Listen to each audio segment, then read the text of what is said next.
What's really the state of the economy at the moment? Joining me now is my good buddy, Forbes media chairman, former presidential candidate Steve Forbes. We'll get into the politics a little later. But first of all, just for today, the markets initially liked this jobs report. The Dow was up 300 points. It ended down. What happened?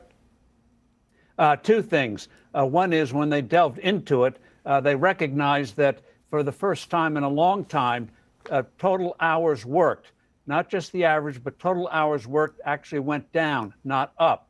Also, total wages paid, yes, adding them up all together, pitiful rise, 0.2%. And then also there's the overhanging fear the Federal Reserve is determined to put this economy into a recession.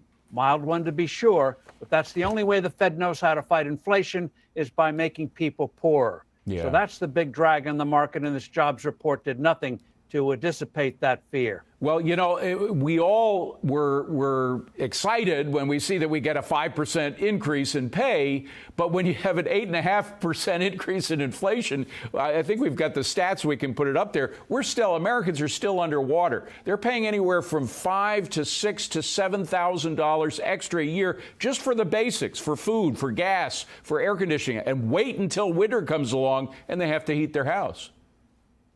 Well, that too. And by the way, that jobs report had revisions for the two previous months, down 100,000. And as you point out, not only is heating bills going to be coming due, which you have to pay, but also you've got the problem of mortgage payments. They're being reset now. Right. So they're going to be going up. So even if you own a house, if you have an adjustable mortgage, which most people do, they're going to be paying more. They're going to have to pay more. That's going to crimp the budgets even harder. And then we have the problem of productivity. Now, that's something that a lot of people don't. It's not as easy a figure to get in your mind. But productivity is the amount of stuff that is produced by an individual worker, and that has gone down. We got these numbers out yesterday. The productivity in the second quarter was down 4%. That means less productivity means fewer goods and services, and that means inflation goes up, right? Well, yes, what it means is we're not producing enough. Yeah. And with the harsh environment we have, taxes going up, regulations going up right and left, that means less productive investment, which means you're not going to get the kind of gains in the future that enable wages to go up. Why they can't understand that? Well, they don't understand a lot of things. Yeah. And of course, it's not just the administration that doesn't. The Fed doesn't seem to understand it either. There are two ways to skin a cat, in this case, inflation. One is by increasing the cost of money, and that's what the Fed is doing by raising rates. But another way is by increasing the number of goods. When we talked about productivity, that's what we're talking about. You have more goods and you have less inflation. That happens all the time. And the way you do that is by lowering tax rates, lowering regulations. But this administration is going in exactly the opposite direction. Yeah, the 180 degrees different from what worked in the early 1980s after the terrible inflation stagnation of the 1970s.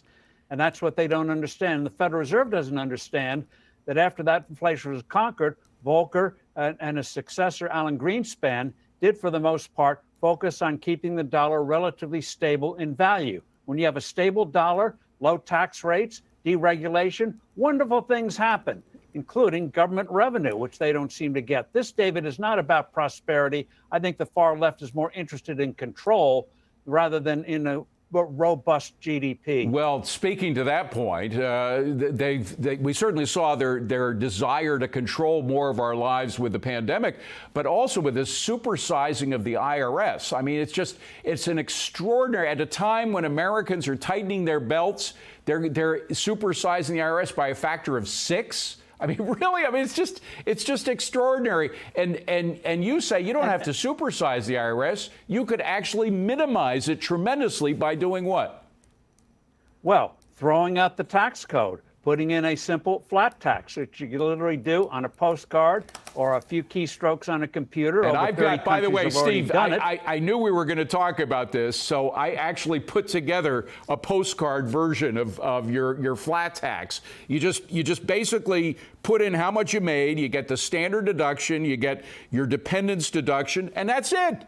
Because everybody would be paying the same amount. You wouldn't need a horde of accountants and lawyers and lobbyists to go down to Washington to try to get a special deduction. Let me give you one statistic. A family of four making $52,800 of a salary would pay no federal income tax under that flat tax, and only Up. Oh, Steve, did we lose? No, we still have you. Go ahead, finish your sentence. I was going to say that if you a family of four making $52,800 a year pays no federal income tax, and above that they pay only 17 cents on each extra dollar earned, and no tax on savings.